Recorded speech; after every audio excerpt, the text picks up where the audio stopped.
Hi, welcome back. Today I would like to discuss something about income from house property. Then first I would like to talk about what are the incomes which are to be exempted under the head income from house property. The following are the income which are exempted under the head income from house property. First one, income from agricultural building under section 2 subsection 1 AC. Then second one, annual value of one building in the occupation of an ex-ruler under section 10 subsection 19A. Then income from house property belonging to a local authority. Then income from house property of a scientific research organization.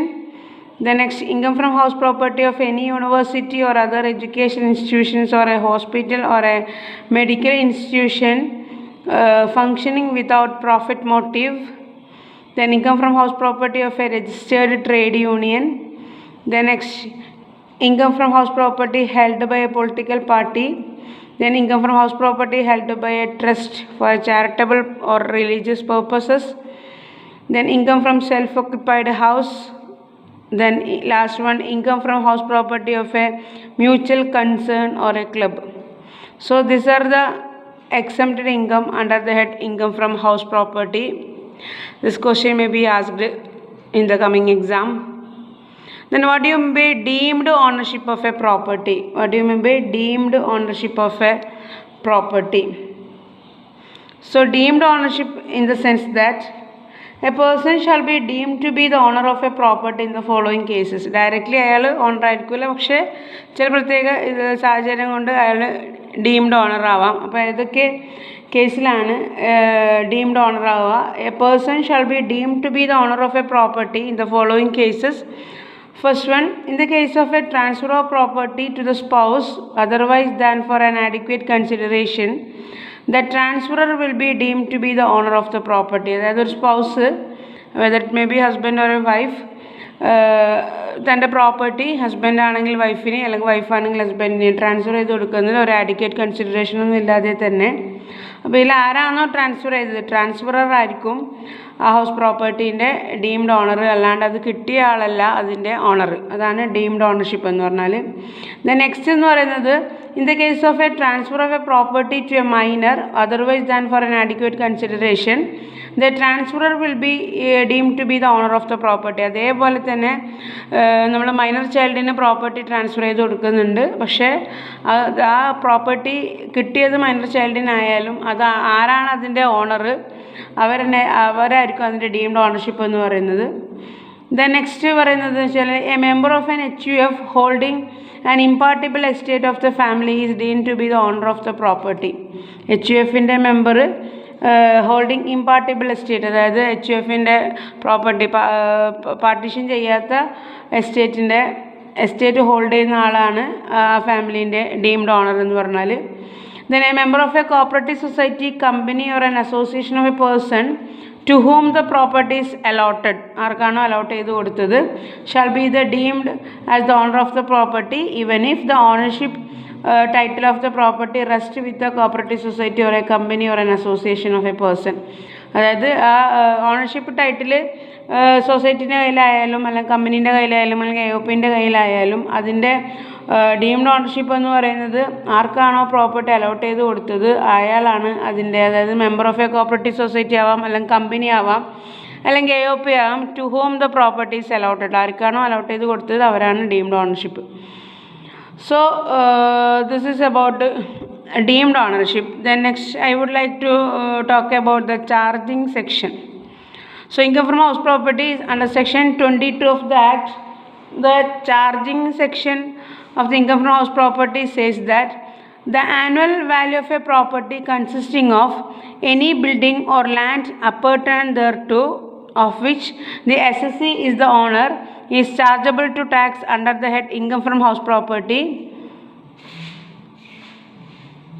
It is evident from the charging section that the income from a house property as well as from the land appurtenant to the property are accessible under this head. അതായത് section 22 of the act പ്രകാരം ആക്ടിൽ പറഞ്ഞു വെച്ച് കഴിഞ്ഞാൽ the annual value of the property consisting of any building or land appurtenant thereto, appurtenant means attached thereto, അതായത് ഏതൊരു പ്രോപ്പർട്ടീൻ്റെ അല്ലെങ്കിൽ ബിൽഡിങ്ങിൻ്റെ annual value of which the assessee is the owner, assessee തന്നെ ആയിരിക്കണം അതിൻ്റെ owner, is chargeable to tax under the head income from house property. ഇപ്പോൾ income from house property എന്ന ഹെഡിൽ ചാർജ് ചെയ്യുന്നത് ആ പ്രോപ്പർട്ടീൻ്റെ അല്ലെങ്കിൽ അതുമായി ആ പ്രോപ്പർട്ടിയുമായി അറ്റാച്ച്ഡ് ചെയ്ത ലാൻഡിൻ്റെ ഓണർ അസസി തന്നെ ആയിരിക്കണം. ദെൻ അതിൻ്റെ ആനുവൽ വാല്യൂ ആണ് ഇൻകം ഫ്രം ഹൗസ് പ്രോപ്പർട്ടി എന്ന ഹെഡിൽ നമ്മൾ എടുക്കുന്നത്. അതാണ് ചാർജിങ് സെക്ഷനിൽ പറയുന്നത്. However, the annual value of the house property which is occupied by the assessee for own business or profession is not chargeable under the head income from house property if income from such a business or profession is assessable under the head profits and gains of business or profession. അപ്പോൾ അതിലൊരു കാര്യം ഓർക്കേണ്ടത്, however the annual value of the house property which is occupied by the assessee occupy ചെയ്യുന്ന house പ്രോപ്പർട്ടീൻ്റെ annual value, പക്ഷേ assessee അത് തൻ്റെ സ്വന്തം ബിസിനസ്സിന് വേണ്ടി ഉപയോഗിക്കുന്നതാണെങ്കിൽ അത്തരത്തിലുള്ള ബിസിനസ്സിൽ നിന്ന് കിട്ടിയ ഇൻകം നമ്മൾ ഇൻകം ഫ്രം ഹൗസ് പ്രോപ്പർട്ടി എന്ന് പറയുന്ന ഹെഡിലല്ലാതെ ചാർജ് ചെയ്യുക, അത് income from business or profession എന്ന് പറയുന്ന ഹെഡിലാണ് ചാർജ് ചെയ്യുക. അതാണ് ചാർജിങ് സെക്ഷനിൽ ഓർക്കേണ്ട ഒരു പോയിന്റ്. അതായത് അസസി തന്നെയാണ് ആ ബിൽഡിങ്ങിൻ്റെ ഓണർ.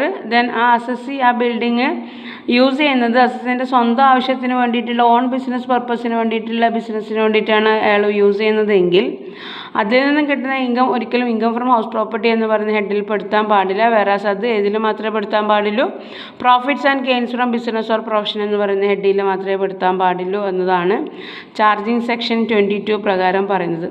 അപ്പോൾ ഇത്രയും 3 കാര്യങ്ങളാണ് ഇൻകം ഫ്രം ഹൗസ് പ്രോപ്പർട്ടിയിൽ സെലക്ട് ചെയ്തത്. ഒന്ന്, what about the charging section and what you mean by deemed ownership or what are the situations in which necessary is set to be the deemed owner. Then next, what are the income which are exempted from income from house property. And then നമ്മൾ ഇതിൽ ഓർക്കേണ്ട വേറൊരു കാര്യം കൂടിയുണ്ട്. നമ്മൾ എങ്ങനെയാണ് house പ്രോപ്പർട്ടീൻ്റെ gross annual value calculate ചെയ്യുന്നത്. അപ്പോൾ ഗ്രോസ് ആനുവൽ വാല്യൂ കാൽക്കുലേറ്റ് ചെയ്യാൻ കുറച്ച് സ്റ്റെപ്സ് ഉണ്ട്, സിമ്പിളായിട്ട് പറഞ്ഞുതരാം.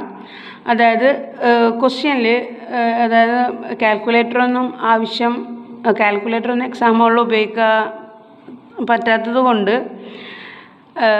എക്സ്പെക്റ്റ് ചെയ്യാം ചെറിയ ചെറിയ പ്രോബ്ലംസ് ആയിരിക്കും എക്സാമിന് ചോദിക്കാൻ സാധ്യതയുള്ളത് എന്നുള്ളൊരു പ്രതീക്ഷയിൽ മേ ബി ഈ ടൈപ്പ് ക്വസ്റ്റ്യൻസൊക്കെ ചോദിക്കാൻ സാധ്യതയുണ്ട്. ഇതിന് വലിയ കാൽക്കുലേറ്ററിൻ്റെ ആവശ്യമൊന്നുമില്ല, ജസ്റ്റ് നമ്മൾ ഓരോ ഫിഗർ നമ്മൾ കമ്പയർ ചെയ്താൽ മതി. അപ്പോൾ ക്വസ്റ്റ്യനിൽ municipal valuation, fair rental valuation, അതുപോലെ സ്റ്റാൻഡേർഡ് റെൻറ്റ്, ആക്ച്വൽ റെൻറ്റ് ഇതുപോലെയുള്ള ഐറ്റംസൊക്കെ തന്നാൽ എങ്ങനെയാണ് അത്തരത്തിലുള്ള ക്വസ്റ്റ്യൻ്റെ ഗ്രോസ് ആനുവൽ വാല്യൂ അല്ലെങ്കിൽ ആനുവൽ വാല്യൂ എങ്ങനെയാണ് കാൽക്കുലേറ്റ് ചെയ്യാനുള്ള ടൈപ്പ് ക്വസ്റ്റ്യൻസ്. അപ്പോൾ എങ്ങനെയാണ് ഈ ടൈപ്പ്, അതായത് ക്വസ്റ്റ്യനിൽ മുനിസിപ്പൽ വാല്യുവേഷൻ ഉണ്ട്, ഫെയർ റെൻ്റൽ വാല്യൂ ഉണ്ട്, സ്റ്റാൻഡേർഡ് റെൻ്റ് ഉണ്ട്, ആക്ച്വൽ റെൻ്റ് ഉണ്ട്, ഇതുപോലെയുള്ള റെൻ്റൊക്കെ തന്നു കഴിഞ്ഞാൽ എങ്ങനെയാണ് അത്തരത്തിലുള്ള ക്വസ്റ്റ്യൻ്റെ ഗ്രോസ് ആനുവൽ വാല്യൂ കണ്ടുപിടിക്കുക എന്നുള്ളതിന് എളുപ്പമായി ഷോർട്ട് കട്ട് പറഞ്ഞുതരാം. നമ്മൾ ആദ്യം മുനിസിപ്പൽ വാല്യൂവും ഫെയർ റെൻ്റൽ വാല്യൂവും തമ്മിൽ കമ്പയർ ചെയ്യുക ആ ക്വസ്റ്റ്യൻ്റെ. എന്നിട്ട് ഏതാണോ ബിഗസ്റ്റ് എമൗണ്ട് ആ ബിഗസ്റ്റ് എമൗണ്ട് നമ്മൾ പുറത്തെടുക്കാൻ. എന്നിട്ട് ഈ ബിഗസ്റ്റ് എമൗണ്ട് സ്റ്റാൻഡേർഡ് റെൻ്റ് ക്വസ്റ്റ്യനിൽ ഉണ്ടോ എന്ന് നോക്കാൻ. അപ്പോൾ സ്റ്റാൻഡേർഡ് റെൻ്റ് ഉണ്ടെങ്കിൽ ആ സ്റ്റാൻഡേർഡ് റെൻ്റുമായിട്ട് കമ്പയർ ചെയ്തിട്ട് അതിലേതാണോ ലോവസ്റ്റ് എമൗണ്ട് അത് പുറത്തേക്ക് എടുക്കാൻ. എന്നിട്ട് ഈ ലോവസ്റ്റ് എമൗണ്ട് ക്വസ്റ്റ്യനിൽ ആക്ച്വൽ റെൻ്റ് ഉണ്ടോ എന്ന് നോക്കാൻ. ആക്ച്വൽ റെൻ്റ് ഉണ്ടെങ്കിൽ അതുമായി കമ്പയർ ചെയ്യാൻ. എന്നിട്ട് അതിൽ ബിഗസ്റ്റ് എടുക്കാൻ. ഈ ബിഗസ്റ്റ് ആയിരിക്കും ആ പ്രോപ്പർട്ടീൻ്റെ ഗ്രോസ് ആനുവൽ വാല്യൂ എന്ന് പറയുന്നത്. ഒന്നും കൂടി പറയാം. നമ്മൾ ആദ്യം കമ്പയർ ചെയ്യേണ്ടത് മുനിസിപ്പൽ വാല്യൂവും ഫെയർ റെൻ്റൽ വാല്യൂവും. ഇത് രണ്ടും കമ്പയർ ചെയ്തിട്ട് ഹയർ എമൗണ്ട് പുറത്തെടുക്കാൻ. ഈ ഹയർ എമൗണ്ട് ഏതുമായി കമ്പയർ ചെയ്യാൻ? ക്വസ്റ്റ്യനിൽ സ്റ്റാൻഡേർഡ് റെൻ്റ് ഉണ്ടോ എന്ന് നോക്കാൻ. അത് കമ്പയർ ചെയ്തിട്ട് സ്റ്റാൻഡേർഡ് റെൻ്റ് ഉണ്ടെങ്കിൽ ഇതിൽ ഈ ഫസ്റ്റത്തെ സ്റ്റെപ്പിലെ ബിഗസ്റ്റ് എമൗണ്ടും ഇപ്പോഴുള്ള സ്റ്റാൻഡേർഡ് റെൻ്റുമായിട്ട് കമ്പയർ ചെയ്തിട്ട് ഏതാണോ ചെറിയ എമൗണ്ട് അത് പുറത്തെടുക്കാൻ. എന്നിട്ട് ഈ ചെറിയ എമൗണ്ട് എന്ത് ചെയ്യുക, ആക്ച്വൽ റെൻ്റ് ക്വസ്റ്റ്യനിൽ ഉണ്ടോ എന്ന് നോക്കാൻ. അതുമായി കമ്പയർ ചെയ്തിട്ട് ഇതിൽ ഏതാണോ വലുത് അത് പുറത്തെടുക്കാൻ. ഈ പുറത്തെടുത്ത എമൗണ്ടാണ് ഗ്രോസ് ആനുവൽ വാല്യൂ എന്ന് പറയുന്നത്. ദെൻ ഈ ഗ്രോസ് ആനുവൽ വാല്യൂ നിന്ന് നമ്മൾ എന്ത് ചെയ്യുക, municipal taxes paid by the owner minus ചെയ്യുക. അപ്പോൾ നമുക്ക് കിട്ടുന്നതാണ് ആനുവൽ വാല്യൂ. ദെൻ ഈ ആനുവൽ വാല്യൂ എന്നാണ് നമ്മൾ 30% ഓഫ് സ്റ്റാൻഡേർഡ് എമൗണ്ട് ഓഫ് റിപ്പയേഴ്സിന് വേണ്ടിയിട്ട് നമ്മൾ കുറക്കുന്നതും, പിന്നെ അതുപോലെ ഇൻട്രസ്റ്റ് ഓൺ ക്യാപിറ്റൽ ബോറോഡ് ഉണ്ടെങ്കിൽ അതൊക്കെ കുറക്കുന്നതും. അപ്പോൾ അതൊക്കെ കുറച്ച് കഴിഞ്ഞിട്ടാണ് ലാസ്റ്റ് നമ്മൾ നെറ്റ് ആനുവൽ വാല്യൂ കണ്ടുപിടിക്കുന്നത്. അപ്പോൾ ഇങ്ങനെയാണ് ഒരു ഹൗസ് പ്രോപ്പർട്ടി ലെറ്റ് ഔട്ട് പ്രോപ്പർട്ടീൻ്റെ ആനുവൽ വാല്യൂ കാൽക്കുലേറ്റ് ചെയ്യുന്നത്. സോ നിങ്ങൾക്ക് ഈ ഇൻകം ഫ്രം ഹൗസ് പ്രോപ്പർട്ടീൻ്റെ പ്രധാനപ്പെട്ട കാര്യങ്ങൾ മനസ്സിലായിട്ടുണ്ടാവുമെന്ന് വിശ്വസിക്കുന്നു. ദെൻ ഇനി നെക്സ്റ്റ് നമ്മൾക്ക് പറയാനുള്ളത് profits and gains from business or profession എന്ന് പറയുന്ന ഹെഡിലെ പ്രധാനപ്പെട്ട കാര്യങ്ങളാണ്.